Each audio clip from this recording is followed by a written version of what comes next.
लोभीअ संदे राज में ठोगी मरे न बुख। दोस्तों हिकिड़े हिंदुअ खे पुट जी शादीअ जो काज करणो हुयो, पर वटसि पैसा कोन हुआ। घरवारीअ खां पुछाई त दयाणी पुट त परणाई थी, पर काज जे लाइ को ॾोकड़ पैसो बि अथई कि न? जोणस वराणियुसि त न को ॾोकड़ पैसो त आहे ई कोन। मुड़ुस अॻु ॾेई पुछुसि त भला घर में मेड़ी चूंडी घणी थींदी? मेड़ी चूंडी वरी कहिड़ी मुआ? सूती पूती कमाईअ मां अलाए कीअं थो वक़्तु गुज़रे। जोणस वेचारो मोह कंदे ॿुधायुसि, हा हिकिड़ो टको आहे जेको घर में पियो आहे। मुड़ुस ऐं ट्रप ॾींदे चयो त मूंखे आणे ॾे टको। टको वॾा कम कंदो। ज़ाल खां टको वठी हिकिड़े हट वाणे वटि पहुतो। खेसि चयईं त भाई महीने जे लाइ रुपयो उधारो खपे। दुकानदार चयुसि त व्याज ते ॾींदुसि, महीने जो व्याज टको थींदई। टको ॾेखारे दुकानदार खे लालचाईंदे चयईं त इहो त अॻवाट थो ॾियां। वाणे बि लालच में टको वठी ऐं रुपयो छोड़े ॾिनुसि। शहर मां रुपए जा 32 टका मटाए हिकिड़े व्याज खोर वटि आयो। खेसि चयईं त व्याज ते महीने जे लाइ पैसा उधारा खपनि। उन चयुसि त वहिंवार ते खोड़ पैसा।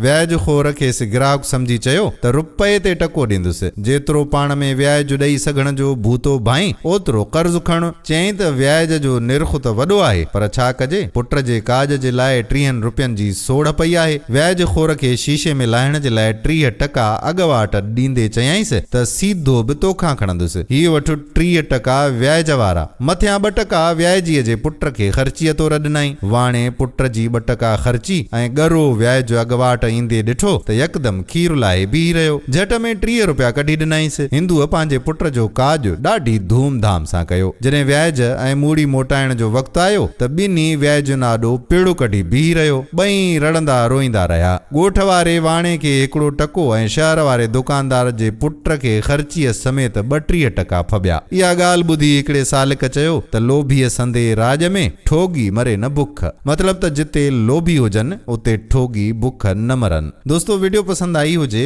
त शेयर ज़रूर कजो।